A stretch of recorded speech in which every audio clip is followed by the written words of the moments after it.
Bonjour, chers amis téléspectateurs.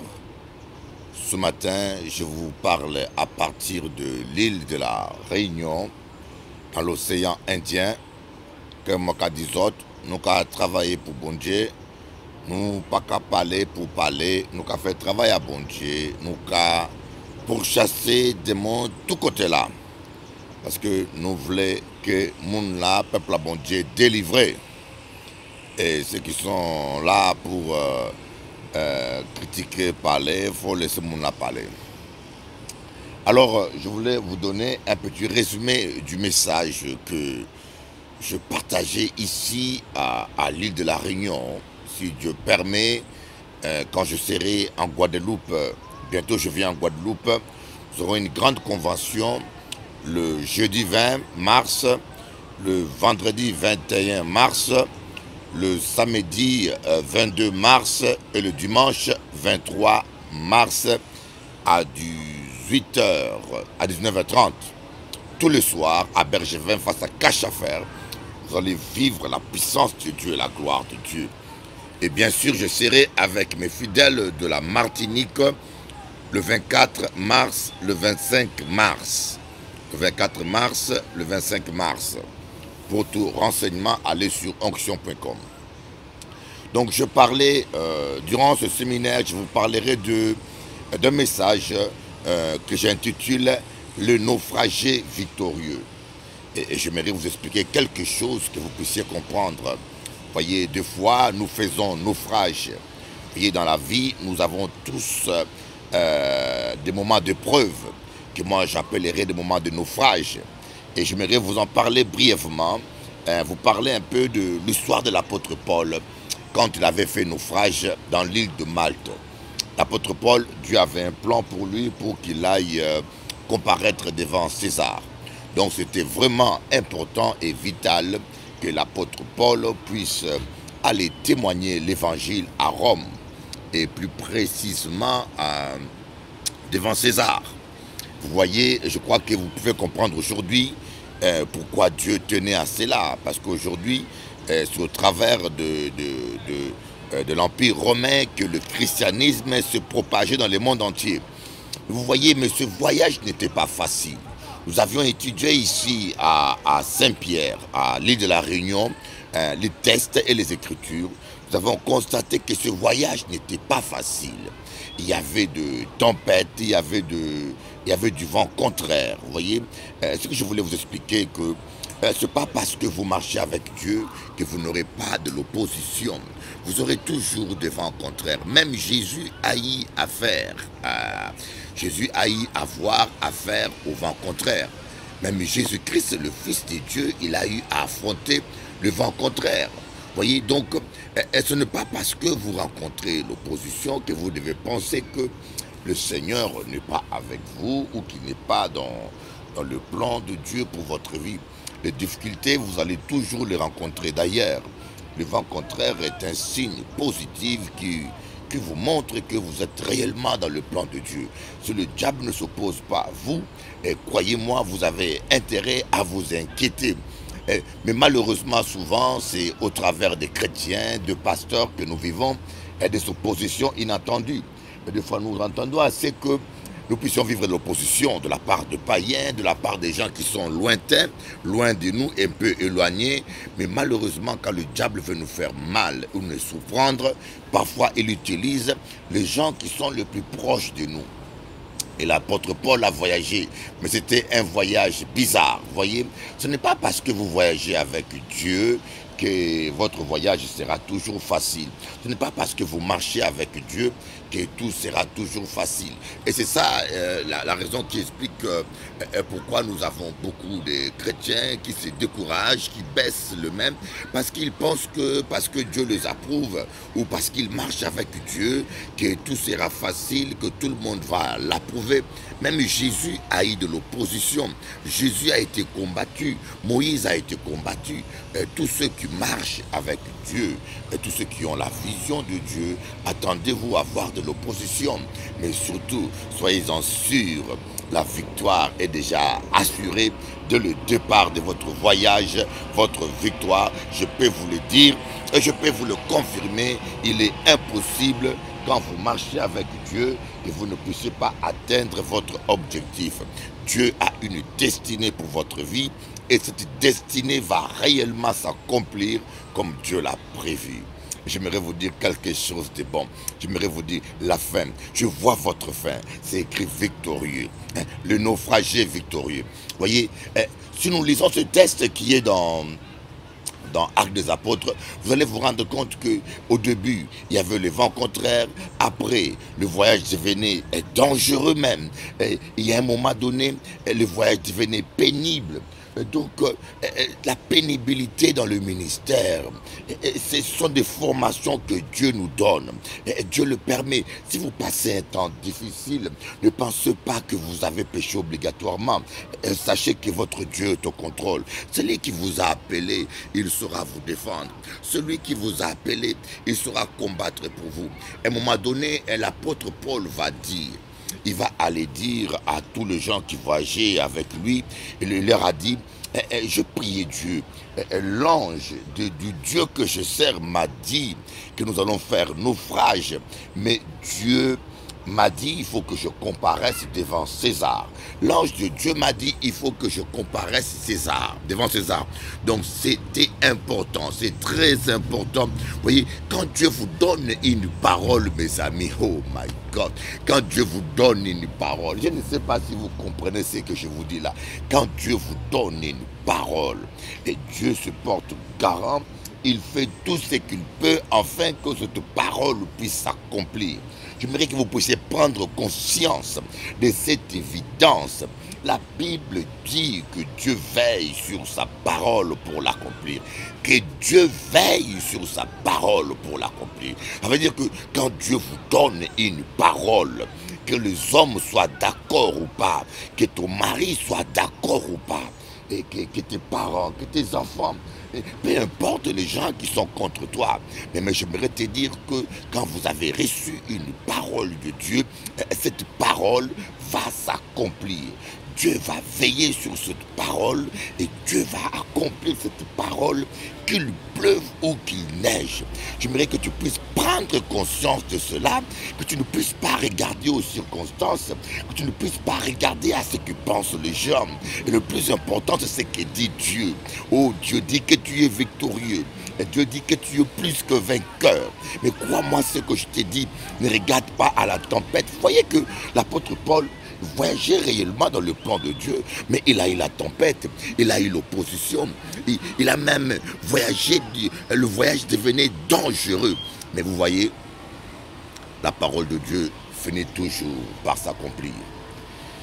Et l'apôtre Paul, d'ailleurs quand vous lisez bien ce passage, vous allez voir, à un moment donné, ils ont perdu le contrôle du navire. Acte chapitre 27. À un moment donné, ils ont perdu le contrôle du navire. Ça veut dire que le navire était en train d'aller n'importe où. Parfois, il arrive que nous perdons le contrôle de notre vie. Nous n'arrivons plus à contrôler qu'est-ce qui se passe. Vous ne comprenez plus qu'est-ce qui se passe dans votre couple, dans votre travail, avec votre ami. Vous dites, mais qu'est-ce qui se passe? Où j'en suis? Où je vais, Seigneur? Où es-tu, mon Dieu? Vous dites même, mais de quel côté Dieu est? Qu'est-ce qui se passe dans ma vie? Ne vous inquiétez pas. Ne cherchez pas à savoir ce qui se passe. On ne peut pas toujours tout contrôler. Mais sachez simplement une seule chose. Le jour où cela vous arrivera, dites-vous simplement, mon Dieu, mon Père, il est au contrôle.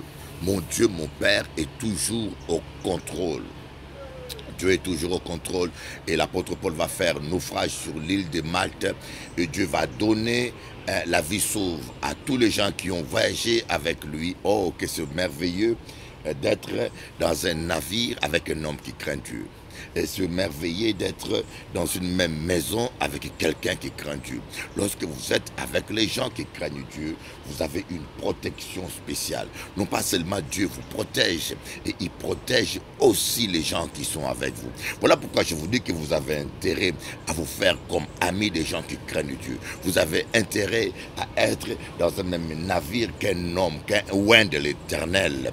Et ne passez pas votre temps à critiquer les hommes de Dieu, à calomnier, à accuser. Non, laissez Dieu s'occuper de ses serviteurs. Mais soyez, arrangez-vous pour être du côté des gens qui aiment Dieu. Et croyez-moi, vous serez beaucoup bénis. Et l'apôtre Paul s'est retrouvé à l'île de Malte. Et qu'est-ce qu'on a constaté? Une fois qu'il arrive à l'île de Malte, il a dit en lui-même qu'il va faire un petit feu pour se réchauffer. Il y avait des prisonniers, il y avait beaucoup de prisonniers. Mais une vipère est sortie du bois, a choisi seulement la main de l'apôtre Paul et a attaché sa main, a mordu le doigt de l'apôtre Paul. Voyez, en ces temps-là, quand une vipère vous mordait, et c'est la mort. Je ne sais pas si vous comprenez le contexte historique. Aujourd'hui, une vipère vous mord en Europe, l'hélicoptère vient, et l'hélicoptère là qu'à venir chercher au cas vrai, et l'hélicoptère là qu'à venir chercher aux frais de l'État. Mais en ce temps-là, il n'y avait pas d'hélicoptère, il n'y avait pas de voiture. C'est-à-dire que quand une vipère te mordait, croyez-moi, c'était la mort. Mettez-vous un peu à l'apôtre Paul, à la place de l'apôtre Paul qui a une vipère dans une main droite, si main gauche, et la promesse de Dieu dans une autre main. Dieu lui a dit, tu ne mourras pas, il faut que tu comparaisses devant César. Mais la vipère vient contredire ce que Dieu a dit. La vipère vient mordre la main de l'apôtre Paul et y verser toute la quantité de venin possible dans sa main. Donc il y avait un problème là. Le venin disait que tu vas mourir dans quelques minutes. Et dans son esprit, il voyait encore l'ange de l'Éternel qui lui dit que tu ne mourras pas, il faut que tu comparaisses devant César. Et l'apôtre Paul a préféré croire Dieu. Voilà pourquoi il n'avait plus peur du venin. Il a laissé la vipère déverser toute la quantité de venin qu'il voulait déverser. Il a continué à croire, il s'est dit non, il est impossible que je meure sans avoir témoigné devant César, parce que Dieu ne peut pas mentir. Le ciel et la terre passeront, mais la parole de Dieu ne passera jamais. Écoutez, si vous avez reçu la parole de Dieu, n'ayez pas peur s'il y a une venin, une vipère qui vous a mordu le doigt. N'ayez pas peur de venin des gens. Oh, aujourd'hui, hier c'était une vipère, mais aujourd'hui on a des chrétiens venimeux, on a des amis venimeux. On a des collègues venimeux, des gens qui confessent la parole négative, des gens qui confessent votre fin, des gens qui s'attendent à votre destruction. Aujourd'hui, c'est ce qui se passe dans ce monde. Mais peu importe ces venins, laissez-les déverser leur venin. Mais sache simplement que ce que Dieu t'a dit s'accomplira. La promesse de Dieu pour ta vie, et s'accomplira. Les gens ont dit, mais cet homme-là, il est maudit. Regardez-moi ce monsieur-là, il a échappé au naufrage et maintenant qu'il est sur la terre ferme après être sauvé du naufrage. C'est une venin, c'est une vipère qui l'attrape au doigt et qui va le tuer. Et les gens s'attendaient à ce que cet homme-là puisse mourir. Ils ont entendu, ils ont vu qu'il ne mourrait pas. Et ces gens ont changé d'avis. Vous savez, dans nos églises, il y a tellement de faux prophètes qui attendent votre fin. Vous voyez, moi en Guadeloupe, les gens ont entendu ma fin. Les gens ont prophétisé ma chute. Les gens ont entendu ma fin. Et maintenant, je suis toujours en Guadeloupe. Je suis allé en Martinique, de conquête à conquête. Je suis allé à Paris. Maintenant, il y a une grande église à Paris. Je suis à La Réunion. Je travaille à la... Je vais de victoire en victoire et de gloire en gloire. Mais eux, ils sont toujours en train de manger les dombrés et les pastèques. Ils sont toujours autour de leur petite zone. C'est mon dit petite tête, mon petite tête. Le cas passé temps. Ne vous occupez pas des gens qui ont une petite tête et une grande bouche. Laissez les chiens aboyer. Et vous, vous êtes un prince et une princesse de Dieu. Continuez à avancer. Un jour, ils vont changer d'avis sur toi.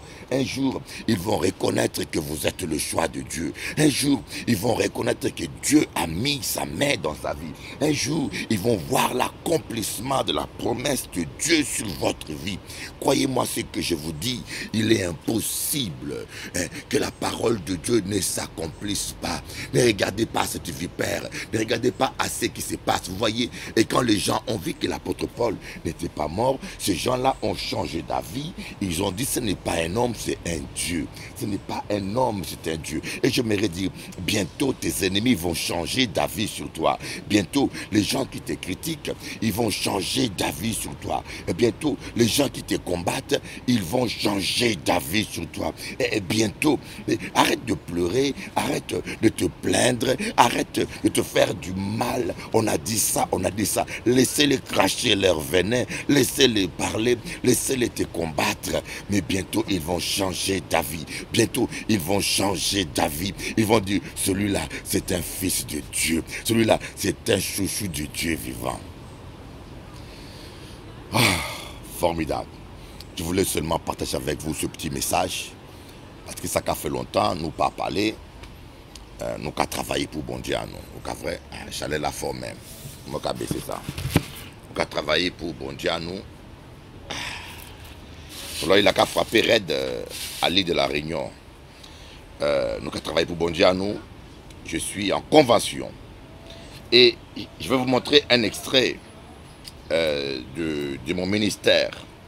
Juste après cela, vous allez voir ce que Dieu a fait à la Réunion. Des délivrances spectaculaires. Des guérisons spectaculaires. Vous allez voir vous-même. La puissance de Dieu agit. Et le jeudi 20, vendredi 21, samedi 22, dimanche 23 mars, le matin et le soir, il y aura la gloire de Dieu en Guadeloupe. Il y aura le feu de Dieu en Guadeloupe. Vous serez bénis. Vous allez vivre la gloire de Dieu. L'évangile, ce n'est pas seulement du blablabla. Bla, bla, bla. C'est une démonstration de puissance. Vous allez voir vous-même, les enfants de Dieu ont besoin de délivrance. Si ou envoûtés, si ou pas senti via au normal. Ou pourquoi sentir qu'on n'a pas de chance. Parce que bon Dieu pas créé pour qu'on vive malchance. Bon Dieu créé pour qu'on vive bonheur, paix, joie et prospérité. Mais si on a senti que n'y a pas qui pas marcher normalement bien à vie, pas inquiéter les autres. Venez simplement à la réunion là, nous avons prié pour les autres. Et moi, je dis que avec bon Dieu, c'est la gratuité. Avec Jésus, c'est gratuit. Avec Jésus, tu n'as rien à payer. Et c'est gratuit. Crois simplement la parole de Dieu et viens à Bergevin face à Cachafer le jeudi 20, le vendredi 21, le samedi 22 et le dimanche 23. Et je serai aussi à ZAC, à zone industrielle du COS, derrière la Péire en Martinique aussi, le 24 et le 25 à 19h. Soyez bénis. Le soleil là qu'a chauffé même. Oh my God. Moi, arrêtez là. Suivez maintenant. Démonstration de puissance. Bon Dieu bénisse.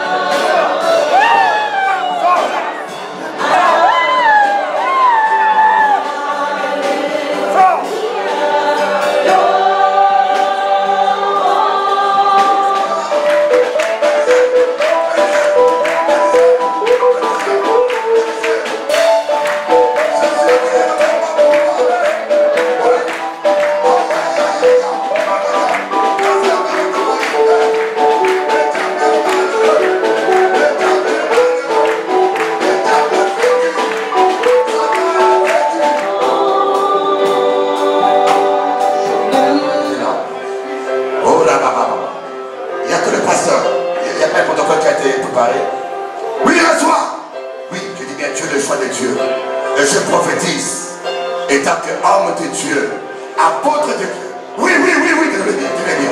Je prophétise sur toi.